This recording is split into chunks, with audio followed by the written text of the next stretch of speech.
اپنی زندگی میں کوئی گول نہیں ہے, مقصد نہیں ہے, اس کو جان ہی نہیں پاتے, تو پھر کیا کریں گے؟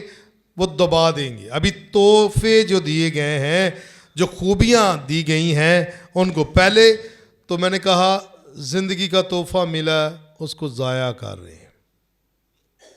بھئی ایک بار ہی زندگی ملی, دوبارہ نہیں آنی. اور یہ ہوئی گل بڑی متحرک رکھ دی جی مینوں دے, دوبارہ نہیں جی ملنی. اینے کو سال رہ گئے, میں تو سال بھی گننا ہوں. ہر سال کم ہی ہوتا ہے نا زندگی سے, کہ بڑھتا ہے, کم ہوتا ہے. تو مجھے پتا ہے کہ بھئی اتنے سال اب یہ دوبارہ نہیں ملے گی, جتنا کر سکتے ہیں کرنا چاہیے. اور یہ ہے اپنی زندگی کو بہتر مقصد کے ساتھ گزارنا. ابھی یہ بات ہے. ابھی دوسری خوبیاں دیکھ لو, دوسری خوبیاں دیکھ سکتے ہو. کسی کو گانے کا ہے, کسی کو کلام سنانے کی خوبی دی ہے خدا نے, کسی کو صلح سلامتی اور امن کو فروغ دینے کی خوبی دی گئی ہے, اور دیگر جو بھی آپ ٹیلنٹ سمجھتے ہو جس سے معاشرے میں, کلیسیا میں بہتری آ سکتی ہے, وہ خوبی ہے. تو اگر اس کا بھرپور طریقے سے استعمال نہیں ہو رہا تو اس کا مطلب ہے کہ بھئی اس شخص نے ان توڑوں کو چھپا دیا. تو پھر آخرت میں کیسے شاباش لیں گے ہم؟ کیسے شاباش؟ ابھی یسوع اگر ملتا ہے یا ہمیں ملے گا تو اس سے ہم یہ شاباش سننے کے حقدار ہوں گے. اگر میں نے زندگی بھرپوری کے ساتھ نہیں گزاری, ایمانداری کے ساتھ نہیں گزاری, اس کی مرضی کے مطابق نہیں گزاری, تو کیا وہ مجھے شاباش دے گا؟ وہ کہے گا اللہ بھائی شاباش, تو تھوڑے میں دیانتدار رہا, اب میں تجھے کثرت کا مختار بناتا ہوں. ٹھیک ہے, یہ الفاظ سننے کو ملیں گے ہر کس نے. اس نے بار بار لفظ استعمال ہوا, میری خوشی میں شامل ہو. ٹھیک ہے, میری خوشی میں شامل ہو. تو یسوع نے کہا تھا کہ بھئی میری خوشی تم میں اور تمہاری خوشی کامل ہو جائے. بار بار وہی الفاظ, میری خوشی تم میں ہے. آج اس دعوت دے رہا کہ میری خوشی میں شامل ہو. پھر کیا خوشی تم ہو. اب پوری دنیا میں فرانسسکن گھرانہ, کیپوچن گھرانہ بھی جو ہے یہ سال جو ہے یہ تم خوشی ہو کے موضوع پر گزار رہا ہے. تم خوشی ہو کے موضوع پر, تو خوشی جو ہے. اچھا یہ میں موضوع چھیڑنا نہیں چاہ رہا, لیکن آج یہی بات کہ خوش ہو. تو خوشی ہوگی جب ایک شخص ایمانداری اور ذمہ داری کے ساتھ جو ہے زندگی بسر کرتا ہے, ورنہ ویسے ہی زندگی گزر رہی ہے. تو حساب کیا ہوگا, آخرت میں کیا ہوگا, کیسے ہم اس کو ملیں گے؟ تو میرے خیال کے مطابق آج دور حاضرہ میں اس بات کی اشد ضرورت ہے کہ ہر کوئی شخصی انفرادی طور پر اپنی زندگی کا جائزہ لے. بھئی کوئی خاص مقصد کے لیے جو ہے بھیجا گیا ہے. اب جنہوں نے ازدواجی زندگی کا فیصلہ لیا ہے انہیں بھی ذمہ داری دی گئی ہے, توڑے دیے گئے ہیں. کیا کرنا ہے؟ اچھے مسیح خاندان کی تشکیل. اور اگر یہ جوڑا اگر ایمانداری کے ساتھ اپنے بچوں کی تربیت نہیں کر رہا تو اس کا مطلب ہے اس نے کیا کیا ہے؟ توڑا اپنا دبا دیا. غور طلب بات ہے. کہتے ہیں کہ اگر اولاد نیک اور ہنرمند ہو, ٹیلنٹڈ ہو, تو وہ اپنے ماں باپ کی دولت سے لگاؤ نہیں رکھتے, وہ خود کمانا پسند کرتے ہیں, خود کچھ بننا چاہتے. اگر ٹیلنٹڈ, اچھا ہنر دیا, اچھی تربیت انہیں دی ہے تو وہ خود سے کمائیں گے, باپ کی دولت پہ نہیں, باپ کی دولت پہ نہیں. اور یہاں دور حاضرہ میں کیا بلکہ بنائے عالم سے ہو سکتا ہے شروع سے ہی ماں پیو کی کر دینے جمع کر دے رہے نے, جمع کر دے رہے نے, تو جمع کر کے کی کر دینے اولاد چ ونڈ دینے. ایسے ہی ہے. ہاں یا نہ بھائی، ایسے ہی ہے نا، کیا فائدہ؟ عادت تو پہلے چل ٹھیک اکٹھا ہو ہی رہا ہے، اس سے بہتر کیا ہے؟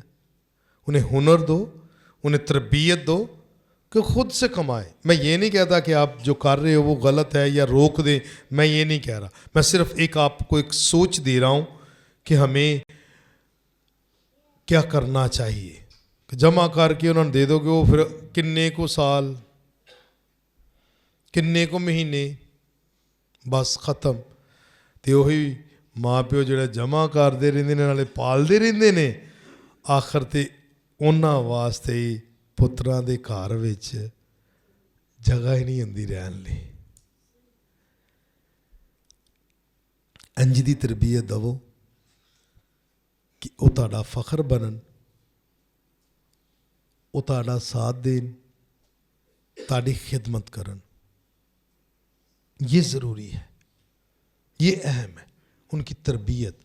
اور سب ہم بلائے گئے ہیں کہ ہم اپنی اپنی ذمہ داری کو پورا کریں، جو کنتار خدا نے ہمیں سونپے ہیں ان کا استعمال کریں اور اس کے مطابق پھل لائیں، تاکہ آخر میں جب خداوند آئے تو وہ ہمیں بھی کہے شاباش شاباش،